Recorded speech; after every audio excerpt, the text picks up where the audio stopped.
ಸಂಪುಟದಲ್ಲಿ ಹೊಸ ಮುಖಗಳಿಗೆ ಮಣೆ ಹಾಕುವಂತ ಸಾಧ್ಯತೆಗಳು ಜಾಸ್ತಿ ಕಾಣಿಸ್ತಿದೆ. 20 ಸಚಿವ ಸ್ಥಾನಗಳ ಪೈಕಿ 12 ರಿಂದ 15 ಮಂದಿ ಹೊಸ ಮುಖಗಳಿರುತ್ತಂತೆ. ರಾಜ್ಯದ ಸಂಪುಟದಲ್ಲಿ ಹೊಸ ಮುಖಗಳಿಗೆ ಮೊದಲ ಬಾರಿ ಗೆದ್ದಂತವರಿಗೆ ಯುವ ಶಾಸಕರಿಗೆ ಸ್ಥಾನ ಕೊಡೋ ಚಾನ್ಸಸ್ ಇದೆ. ಒಂದು 12 ರಿಂದ 15 ಜನ ಶಾಸಕರನ್ನ ಅವ್ರನ್ನೇ ಹಾಕೊಂತಾರಂತೆ. 3ಕ್ಕೂ ಹೆಚ್ಚು ಬಾರಿ ಗೆದ್ದು ಅನುಭವ ಇರೋರು ಈಗಾಗಲೇ ಸಿದ್ಧಪಡಿಸಿದ್ದಾರೆ ಒಂದಿಷ್ಟು ಪಟ್ಟಿಯನ್ನ ನಾಯಕರು ಹಿರಿಯರನ್ನ. ರಾಹುಲ್ ಗಾಂಧಿ ಅವರಿಂದಲೂ ಕೂಡ ಪ್ರತ್ಯೇಕ ಪಟ್ಟಿಯ ಸಿದ್ಧತೆಗಳಾಗಿದೆ. ಪ್ರಾದೇಶಿಕವಾರವಾಗಿ ಶಿಕ್ಷಣ, ಅನುಭವ ಈ ಎಲ್ಲದರ ಆಧಾರದ ಮೇಲೆ ಪಟ್ಟಿ ಸಿದ್ಧತೆಯಂತೆ.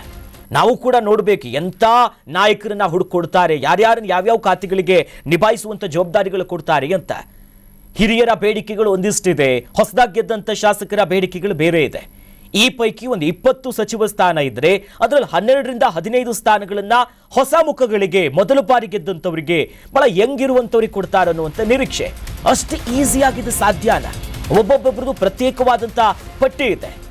ನಾಡದ್ದೇ ಸಚಿವ ಸ್ಥಾನ ಸಂಪುಟ ವಿಸ್ತರಣೆಯ ಗ್ರಹಣಕ್ಕೆ ಮುಕ್ತಿ ಬೀಳೋ ಚಾನ್ಸಸ್ ಇದೆ. ಒಂದಿನ ಬಾಕಿ. ರಾಹುಲ್ ಗಾಂಧಿ ಅವರು ಗ್ರೀನ್ ಸಿಗ್ನಲ್ ನೀಡಿದ್ರೆ ಎಲ್ಲವೂ ಇತ್ಯರ್ಥ ಆಗುತ್ತೆ. ನಾಡಿದ್ದೆ ಡಿಕೆ ನೂತನ ಕ್ಯಾಬಿನೆಟ್ ರಚನೆಯಾಗುವಂತ ಚಾನ್ಸಸ್ ಇದೆ. ಬುಧವಾರವೇ ಸಂಪುಟ ವಿಸ್ತರಣೆಗೆ ಈಗಾಗಲೇ ಲೆಕ್ಕಾಚಾರಗಳನ್ನ ಹಾಕುತ್ತಿದ್ದಾರೆ. ಈಗಾಗಲೇ ದೆಹಲಿಯ ಅಂಗಳವನ್ನ ತಲುಪಿ ಲೆಕ್ಕಾಚಾರಗಳು ನಡೀತಾ ಇದೆ.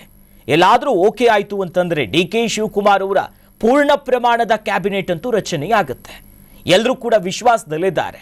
ಬುಧವಾರವೇ ಸಂಪುಟ ವಿಸ್ತರಣೆಯಾಗೋ ಚಾನ್ಸ್ ಇದೆ, ಅಥವಾ ಬುಧವಾರನೋ ಗುರುವಾರ ಈ ವಾರದ ಒಳಗಾಗಿ ಎಲ್ಲಾ ಪ್ರಕ್ರಿಯೆಗಳು ಮುಗಿಯುತ್ತೆ. ಹಾಗಾಗಿ ಯಾರೆಲ್ಲ ಇರ್ತಾರೆ, ಯಾರ್ಯಾರಿಗೆ ಕೋಕ್ ಕೊಡ್ತಾರೆ, ಹೊಸಬರಾದಾದ್ರೆ ಯಾರ್ಯಾರು ಇರ್ತಾರೆ, BK ಹರಿಪ್ರಸಾದ್ ಅವ್ರದ್ದು ಒಂದು ಪಟ್ಟಿ, ನಂತರದಲ್ಲಿ ಮಾಜಿ ಮುಖ್ಯಮಂತ್ರಿ ಸಿದ್ದರಾಮಯ್ಯನವ್ರದ್ದು, DK ಶಿವಕುಮಾರ್ ಅವ್ರದ್ದು, ನಂತರದಲ್ಲಿ ಖರ್ಗೆದವರು ಇದ್ದೇ ಇರುತ್ತೆ, AICC ಅಧ್ಯಕ್ಷರು ಬೇರೆ. ಹಾಗಾಗಿ ಯಾರ ಹೆಸರಿರುತ್ತೆ, ಅಚ್ಚರಿಯ ಪಟ್ಟಿ ಏನ್ ಹೇಳುತ್ತೆ ಅನ್ನೋದನ್ನ ನೋಡ್ಬೇಕು. ಕ್ಯಾಬಿನೆಟ್ ವಿಚಾರ ತಾವೆಲ್ಲ ಆತುರದಲ್ಲಿದ್ದೀರಿ. ಐ ಥಿಂಕ್ ಈ ವಾರದೊಳಗೆ ಕಂಪ್ಲೀಟ್ ನಾನು ಎಲ್ಲಾ ಎಕ್ಸೈಸ್ ನ ಫೈನಲೈಸ್ ಮಾಡ್ತೀನಿ. ಕ್ಯಾಬಿನೆಟ್ ವಿಚಾರ ತಾವೆಲ್ಲ ಆತುರದಲ್ಲಿದ್ದೀರಿ. ಐ ಥಿಂಕ್ ಈ ವಾರದೊಳಗೆ ಕಂಪ್ಲೀಟ್ ನಾನು ಎಲ್ಲಾ ಎಕ್ಸೈಸ್ ನ ನಾನು 3 ದಿವಸಗಳ ಕಾಲ ಕರ್ನಾಟಕದಿಂದ ಅದಕ್ಕೋಸ್ಕರ ಡೆಲ್ಲಿಗೆ ಹೋಗಿ ಆ ಕಡೆ ಎಲ್ಲ ನಿರೀಕ್ಷೆ ಮಾಡ್ತಾ ಇದ್ದೀವಿ. ಹೈಕಮಾಂಡ್ ತೀರ್ಮಾನ ತೆಗೆದುಕೊಳ್ಬಹುದು ಅನ್ನೋ ಭರವಸೆ ಇದೆಲ್ಲ ಊಹಾಪೋಹಗಳು. ಮತ್ತೆ ಅದಕ್ಕೇನಂತೀರ, ಅವರು ಬಲ್ಲ ಮೂಲಗಳಿಂದ ಅಂತ ಹೇಳಿದ್ದಾರೆ. ಆ ಬಲ್ಲ ಮೂಲಗಳಿಂದ ಅಂದ್ರೆ ಯಾರು ಬಲ್ಲವರು ಅನ್ನೋದು ಅವ್ರನ್ನ ಕೇಳಿರಬಾರದು. As you know, the Chief Minister has already said that next week the cabinet expansion will take place. In contest, they are just going to Delhi to lead the senior leaders. I hope the cabinet will take next week. And senior leaders also have told that, yes, because Mr. Kumarji, Chief Minister, has already told that session will be from 13. So in that contest, confident this thing, the cabinet expansion will take place. The meeting will be... ನೂತನ ಮುಖ್ಯಮಂತ್ರಿಗಳ ಪದಗ್ರಹಣ ಆದ ಮೇಲೆ 13 ಜನ ಶಾಸಕರಿಗೆ ಸಚಿವರಾಗುವಂತ ಅವಕಾಶ ಸಿಕ್ಕಿದೆ. 20 ಸ್ಥಾನಗಳನ್ನ ತುಂಬಬೇಕಾಗಿದೆ. ವರಿಷ್ಠರು ಈಗಾಗಲೇ 2 ಸುತ್ತಿನ ಸಭೆಗಳನ್ನ ನಡೆಸಿ ರಾಷ್ಟ್ರವ್ಯಾಪ್ತಿ ವಿದ್ಯಾರ್ಥಿಗಳ ಹೋರಾಟಗಳು ನಡೀತಾ ಇದ್ದಂತಹ ಹಿನ್ನೆಲೆಯಲ್ಲಿ ರಾಹುಲ್ ಗಾಂಧಿ ಅವರು ಕೂಡ ಪಾಲ್ಗೊಂಡಂತಹ ಕಾರಣದಿಂದ ಕಳೆದ ವಾರ ಇದನ್ನ ಮುಂದೂಡಿದಂಥದ್ದು ನಾವು ನೋಡಿದ್ದೇವೆ. ನೋಡಿ, ಎಲ್ಲ ನಾಯಕರ ಮಾತುಗಳು ಕೇಳಿಸ್ತಾ ಇದ್ರೆ ಅರ್ಥ ಆಗೋದು ಒಂದೇ, ಶಂಕದಿಂದಲೇ ತೀರ್ಥ ಬರಬೇಕು. ಹೈಕಮಾಂಡ್ ನಾಯಕರು ಯಾರ ಹೆಸರು ಹೇಳ್ತಾರೆ ಅದೇ ಫೈನಲ್ ಆಗುತ್ತೆ ಅಂತ. ಆದ್ರೆ ಕೆಲ ನಾಯಕರ ಹೆಸರು ಮುಂಚೂಣಿಯಲ್ಲಿದೆ. ಅಜಯ್ ಸಿಂಗ್ ಅವರು, ಲಕ್ಷ್ಮಣ್ ಸವದಿ ಬೆಳಗಾವಿಯಿಂದ ನೋಡುವುದಾದ್ರೆ, CP ಯೋಗೀಶ್ವರ್ ಬೈ ಎಲೆಕ್ಷನ್ ಅಲ್ಲಿ ತನ್ನದೇ ಆದಂತ ಚಾಪ್ ಮೂಡಿಸಿದ್ರು. ಪುಟ್ಟರಂಗ ಶೆಟ್ಟಿ ಅವರ ಬೇಡಿಕೆಗಳು ಹಾಲುಬಿದೆ. ಅಲ್ಪಸಂಖ್ಯಾತ ಅಂತ ಬಂದಾಗ ಸಲೀಂ ಅಹಮದ್ ಅವರ ಹೆಸರು ಮುನ್ನುಡಿಯಲ್ಲಿ ಬಹಳ ಸ್ಪಷ್ಟವಾಗಿದೆ. SS ಮಲ್ಲಿಕಾರ್ಜುನ್ ಅವರು ಹೆಸರನ್ನ ಬಿಟ್ಕೊಡೋ ಹಾಗೆ ಆಗುವುದೇ ಇಲ್ಲ. ನಂತರದಲ್ಲಿ N ಚಲುವರಾಯಸ್ವಾಮಿ ಅವರ ಹೆಸರಿದೆ. ಕೃಷ್ಣಪ್ಪ ಅವ್ರ ಹೆಸರು ಮುನ್ನೆಲೆಯಲ್ಲಿದೆ. M ಕೃಷ್ಣಪ್ಪ ಅವರು ಅನೇಕ ಬಾರಿ ಕಾಸು ಬಾಸು ಬಹಳಷ್ಟು ಚರ್ಚೆ ಆಗುತ್ತೆ. ಮಧು ಬಂಗಾರಪ್ಪನವರ ಹೆಸರು ಕೂಡ ಇದೇ ಸಾಲಿನಲ್ಲಿ ಬರುತ್ತೆ. ರಘುಮೂರ್ತಿ ಅವರ ಹೆಸರಿದೆ. ಮುಂದುವರೆದಂತೆ ಅಪ್ಪಾಜಿ ನಾಡಗೌಡ, ಯಶವಂತರಾಯ ಪಾಟೀಲ್ ಅವರು, ಬಸವರಾಜ ರಾಯಪ್ಪ ರೆಡ್ಡಿ ಅವರಿದ್ದಾರೆ, ಶ್ರೀನಿವಾಸ ಮಾನೆ ಅವರು, ಶಿವರಾಜ್ ತಂಗಡಗಿ, ಹಿಂದೆಲ್ಲ ಸಚಿವ ಸಂಪುಟದಲ್ಲಿ ಇದ್ದಂಥ ನಾಯಕರು. ಸಂತೋಷ್ ಲಾಡ್ ನಡುವೆ ಬಹಳಷ್ಟು ಅವರ ನಡುವೆ ಇಬ್ಬರ ನಡುವೆ ತೀವ್ರ ಪೈಪೋಟಿಗಳು, ಒಂದಿಷ್ಟು ಸ್ಪರ್ಧೆಗಳು ಆಗ್ತಿದೆ ಯಾರನ್ನ ಸೆಲೆಕ್ಟ್ ಮಾಡಬೇಕು ಅಂತ.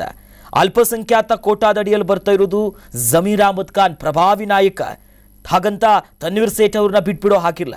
ಅವರ ಜೊತೆಯಲ್ಲೇ ರಿಜ್ವಾನ್ ಅರ್ಷದ್ ಅವರ ಹೆಸರು ಕೂಡ ಮುನ್ನೆಲೆಗೆ ಬರ್ತಾ ಇದೆ. ಇದರ ಜೊತೆಗೆ ಆನೇಕಲ್ ಶಿವಣ್ಣ ಅವ್ರ ಹೆಸರು, ನರೇಂದ್ರ ಸ್ವಾಮಿ ಅವರು, ಎಚ್ ಸಿ ಮಹದೇವಪ್ಪ, ಹಿರಿಯ ನಾಯಕರು ಇವರೆಲ್ಲ. ಅನ್ನಪೂರ್ಣ ತುಕಾರಾಮ್ ಅವ್ರ ಹೆಸರು, ಸಂಡೂರು ಮತ್ತೊಂದು ಬಳ್ಳಾರಿ ಅಂತ ನೋಡಿದಾಗ ಇವ್ರ ಹೆಸರುಗಳು ಬರುತ್ತೆ. ನಾಗೇಂದ್ರ ಅವರು ಹಿಂದೆ ಆರೋಪಗಳು ಮತ್ತೊಂದಿಷ್ಟು ವಾಲ್ಮೀಕಿ ಹಗರಣವನ್ನ ಬಿಟ್ಟು ಹಾಕಿದ್ರೆ ಈ ಬಾರಿ ಸಿದ್ದರಾಮಯ್ಯನವರು ಇಂಥ ಸಂದರ್ಭದಲ್ಲಿ ಅವ್ರ ಹೆಸರು ಮುನ್ನೆಲೆಯಿತ್ತು. ಗುಬ್ಬಿ ಶ್ರೀನಿವಾಸ್ ಅವರು, ಶಿವಲಿಂಗೇಗೌಡ, ಶರತ್ ಬಚ್ಚೇಗೌಡ ಹೆಸರು ಕೂಡ ಈ ರೇಸ್ನಲ್ಲಿದೆ. ಎಸ್, ಇದಕ್ಕೆ ಸಂಬಂಧಪಟ್ಟಂತೆ ನಮ್ಮ ಪ್ರತಿನಿಧಿ ಅಭಿಷೇಕ್ ದೂರವಾಣಿ ಸಂಪರ್ಕದಲ್ಲಿ ಜಾಯಿನ್ ಆಗಿದ್ದಾರೆ. ಅಭಿಷೇಕ್, ಈಗ ಅನೇಕ ನಾಯಕರ ಹೆಸರಂತೂ ಮುಂಚೂಣಿಯಲ್ಲಿದೆ, ಬಟ್ ನಿಜಕ್ಕೂ ಅದು 15ಕ್ಕಿಂತ ಹೆಚ್ಚು ಜನ ಶಾಸಕರನ್ನ ಹೊಸಬರಿಗೆ ಅವಕಾಶ ಕೊಡುವಂತ ಚಾನ್ಸಸ್ ಇದೆಯಾ? ಹಿರಿಯ ನಾಯಕರು ಸುಮ್ಮನಾಗ್ತಾರಾ?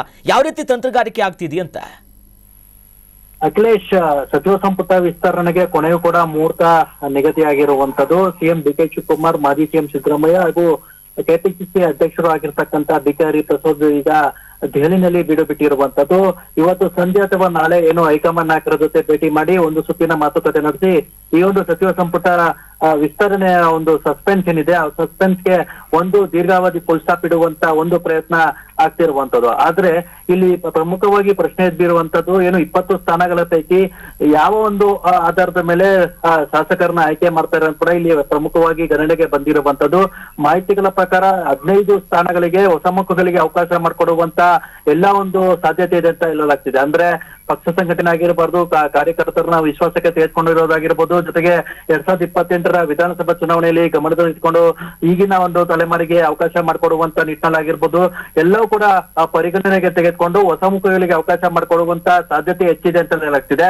ಅಟ್ ದ ಸೇಮ್ ಟೈಮ್ ಮಾಜಿ ಸಚಿವರು ಕೂಡ ಏನು ತಮಗೆ ಸಚಿವ ಸ್ಥಾನ ಬೇಕೆಂಬ ಒಂದು ಪಟ್ಟಿನೊಂದಿಗೆ ಹೈಕಮಾಂಡ್ ನಾಯಕರ ಒಂದು ಭೇಟಿಗೆ ಕಸರತ್ತನ್ನ ಮಾಡ್ತಿರುವಂತದ್ದು. ಮಾಹಿತಿಗಳ ಪ್ರಕಾರ ಏನು ಜಾತಿವಾರು, ಸಮುದಾಯವಾರು ಹಾಗೂ ಕ್ಷೇತ್ರವಾರು ಸೂತ್ರದಡಿ ಇದೀಗ 20 ಸ್ಥಾನಗಳಿಗೆ ಉಳಿದಿರುವಂತ 25ರಿಂದ 30 ಹೆಸರುಗಳನ್ನ 20 ಸ್ಥಾನಗಳಿಗೆ ಫೈನಲ್ ಮಾಡುವಂತ ಒಂದು ಕಸರತ್ತು ಹೈಕಮಾಂಡ್ ನಾಯಕರು ಮಾಡಿರುವಂತದ್ದು. ಹಾಗೆ ರಾಹುಲ್ ಗಾಂಧಿ ಕೈಯಲ್ಲೂ ಕೂಡ ಒಂದು ಪಟ್ಟಿಯ ಫೈನಲ್ ಪಟ್ಟಿ ಕೂಡ ಇರುವಂತದ್ದು. ಅದು ಇವತ್ತು ಸಂಜೆ ಅಥವಾ ನಾಳೆ ಕೂಡ ರಾಜ್ಯದ ಕೈ ನಾಯಕರಿಗೆ ಸೇರುತ್ತೆ. ಅದಾದ ನಂತರ ಬುಧವಾರ ಸಚಿವ ಸಂಪುಟ ಪುನರಚನೆ ಒಂದು ಕಾರ್ಯಕ್ರಮ ಕೂಡ ಏರ್ಪಡಲಾಗುತ್ತೆ. ಆದ್ರೆ ಬಹುತೇಕ ಸಚಿವರು ಅವತ್ತು ಹುಣ್ಣಿಮೆ ಇರೋದ್ರಿಂದ ಅವತ್ತು ಪ್ರಮಾಣ ವಚನ ಸ್ವೀಕಾರ ಮಾಡೋದಕ್ಕೆ ಹಿಂದೇಟನ್ನ ಹಾಕ್ತಿದ್ದಾರೆ ಅನ್ನುವಂತ ಒಂದು ಮಾಹಿತಿ ಕೂಡ ಲಭ್ಯ ಆಗ್ತಿದೆ. ಹಾಗಾಗಿ ಬುಧವಾರ ಇಲ್ಲದೆ ಗುರುವಾರ ಪ್ರಮಾಣ ವಚನ ಕಾರ್ಯಕ್ರಮ ನಿಗದಿಯಾಗುವಂತ ಎಲ್ಲ ಒಂದು ಸಾಧ್ಯತೆ ಕೂಡ ಇದೆ. ಆದ್ರೆ ಅದಕ್ಕೆ ಮುನ್ನೆಲೆಯಾಗಿ ಈಗ ರಾಹುಲ್ ಗಾಂಧಿ ಅವರು ರಾಜ್ಯದ ಕಾಂಗ್ರೆಸ್ ನಾಯಕರಿಗೆ ಯಾವಾಗ ಭೇಟಿಗೆ ಒಂದು ಅವಕಾಶ ಮಾಡಿಕೊಡ್ತಾರೆ, ಭೇಟಿಯ ಸಂದರ್ಭದಲ್ಲಿ ಈ ಮೂವರು ನಾಯಕರು ಯಾವೊಂದು ಸೂತ್ರವನ್ನ ಪ್ರಸ್ತಾಪ ಮಾಡ್ತಾರೆ ಅಂತ ಕೂಡ ಬಹಳ ಮುಖ್ಯ ಆಗುತ್ತೆ. Akhilesh, yes, thank you Abhishek ತಮ್ಮೆಲ್ಲ ಡೀಟೇಲ್ಸ್ಗೆ. ಕರ್ನಾಟಕ ನ್ಯೂಸ್ ಬೀಟ್ ಫಾಲೋ ಮಾಡಿ, ಸಬ್ಸ್ಕ್ರೈಬ್ ಮಾಡಿ.